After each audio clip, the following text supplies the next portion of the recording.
Hi students, welcome to our channel. So இந்த video எதுக்காகன்னு சொல்லி பார்த்தீங்கன்னா, நாளைக்கு அதாவது 27/10/2025 திங்கட்கிழமை தமிழகத்தில் எந்தெந்த மாவட்டங்களுக்கு வந்து கனமழை காரணமாக விடுமுறை விடுவதற்கான வாய்ப்புகள் அதிகமாக இருக்குது அப்படின்றத பற்றி நம்ம டிஸ்கஸ் பண்ண போகிறோம். இதை பார்க்கறதுக்கு முன்னால் நீங்கள் இன்னும் நம்ம சேனலில் சப்ஸ்கிரைப் பண்ணலைன்னா பண்ணிக்கோங்க. மறக்காமல் இந்த வீடியோக்கும் ஒரு லைக் போட்டுட்டு நம்ம வாட்ஸ்அப் சேனல் டெலிகிராம் சேனலில் ஜாயின் பண்ணிக்கிறீங்க. லிங்க் இந்த வீடியோடைய டிஸ்கிரிப்ஷனில் கொடுத்துருக்கேன். ஏன்னா எல்லாத்தையும் நம்ம வீடியோ மூலமாக உங்களுக்கு கொடுக்க முடியாது. ஏதாவது ஒரு முக்கியமான சடன் அப்டேட்ஸ்க்கு வந்து நம்ம வாட்ஸ்அப் சேனலில் தான் நம்ம போட்டுட்ருக்கோம். ஸோ தயவு செஞ்சு வாட்ஸ்அப் சேனலில் ஜாயின் பண்ணிக்கோங்க.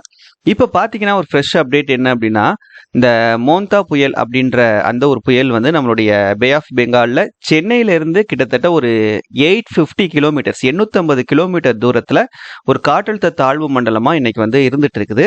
இது நாளைக்கு மறுநாள் நாளைக்கு வந்து காலையில் வந்து இது வந்து புயலாக மாறும். 12 மணி நேரத்தில் இது ஒரு புயலாக மாறும் அப்படின்ற மாதிரி நமக்கு கணிச்சிருக்காங்க. அந்த புயலுக்கு தான் வந்து மோந்தா புயல் அப்படின்னு சொல்லிட்டு பேர் வந்து வச்சிருக்காங்க. இப்போ இந்த புயல் வந்து ஆந்திராவில் தான் வந்து கரையை வந்து கடக்குது. ஆந்திராவை கரையை கடந்தாலும் நம்ம தமிழ்நாட்டை ஒட்டி தான் வந்து இந்த புயல் வந்து மூவ் ஆகுது. இந்த தமிழ்நாட்டை ஒட்டி இந்த புயல் மூவ் ஆகிறதுனால இன்னைக்கே பார்த்தீங்கன்னா நிறைய டிஸ்ட்ரிக்ட்ஸில் வந்து கிளைமேட் வந்து சேஞ்சஸ் இருக்குது. காலையில் நல்ல வெயில் போட்டுக்கிட்டு இருந்த கிளைமேட் பார்த்தீங்கன்னா நிறைய டிஸ்ட்ரிக்ஸில் ஆஃப்டர்நூனுக்கு மேலே வந்து ஒரு மேகக்கூட்டமாகவும் நிறைய டிஸ்ட்ரிக்ஸில் மழையுமே வந்து ஆரம்பிச்சிருக்குது.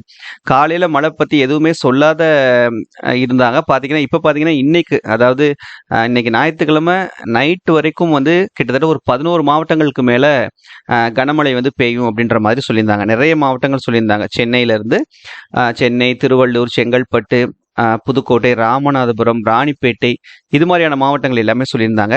இன்னும் கூடுதலான மாவட்டங்கள் இன்னைக்கு ஒரு வாய்ப்பு இருக்கக்கூடிய மாவட்டங்கள். அதுவே நாளைக்கு பார்த்தீங்கன்னா திங்கட்கிழமை பார்த்தீங்கன்னா ஒரு சில டிஸ்ட்ரிக்ட்ஸ்க்கு வந்து ஆரஞ்சு அலர்ட்டாவே கொடுத்துருக்காங்க. ஆரஞ்சு அலர்ட் அப்படின்றப்ப மிக கனமழை பெய்யும்.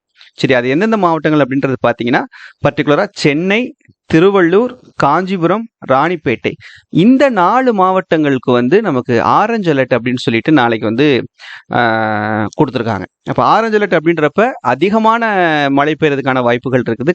கண்டிப்பாக நம்ம என்ன செய்யலாம், நாளைக்கு வந்து விடுமுறையானது எதிர்பார்க்கலாம். இன்னைக்கு நைட்டு இல்லைன்னா வந்து நாளைக்கு காலையிலக்குள்ள உங்களுக்கு கண்டிப்பாக இந்த லீவுக்கான அஃபிஷியலான அப்டேட் வந்து உங்களுக்கு கிடைக்கும். சரியா? ஸோ அதிகமாக நம்ம லீவ் எதிர்பார்க்க வேண்டிய டிஸ்ட்ரிக்ட்ஸ் வந்து இந்த 4 டிஸ்ட்ரிக்ட்: சென்னை, திருவள்ளூர், காஞ்சிபுரம், ராணிப்பேட்டை. இது போக செங்கல்பட்டு மாவட்டம், காஞ்சிபுரம் மாவட்டம், விழுப்புரம் மாவட்டம் இந்த மாவட்டங்களுக்கும் வாய்ப்புகள் இருக்குது.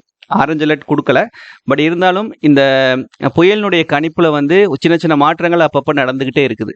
அப்படின்றப்ப அதை ஒட்டி இருக்கக்கூடிய இந்த மாவட்டங்களுக்கும் அதே போல கடலோர மாவட்டங்கள், வட கடலோர மாவட்டங்கள் இருக்குது பார்த்தீங்களா, ஸோ அவங்களுக்கும் வந்து விடுமுறை விடுவதற்கான வாய்ப்புகள் அதிகம் இருக்குது. ஸோ கண்டிப்பாக இதுக்கான அஃபிஷியல் அனௌன்ஸ்மெண்ட் வந்த உடனே உங்களுக்கு நம்ம நம்மளுடைய சேனலில் வந்து உங்களுக்கு நம்ம அப்டேட் பண்ணுவோம். சப்போஸ் வீடியோவாக போட முடியலன்னா கூட வாட்ஸ்அப் சேனல் டெலிகிராம் சேனலில் நம்ம அப்டேட்ஸாக கொடுப்போம். ஸோ தயவு செஞ்சு அதில் வந்து நீங்கள் ஜாயின் பண்ணிக்கோங்க. பட் இருந்தாலும் கண்டிப்பாக வந்து நம்ம அஃபிஷியல் அப்டேட் வர வரைக்கும் கொஞ்சம் வெயிட் பண்ணி தான் ஆகணும். சரியா? நீங்கள் எந்த டிஸ்ட்ரிக்ட் அப்படின்றதையும் அண்ட் உங்கள் டிஸ்ட்ரிக்டில் இப்போ கிளைமேட் எப்படி இருக்குது அப்படின்றதையும் மறக்காமல் கமெண்ட்டில் சொல்லுங்கள். தேங்க்யூ.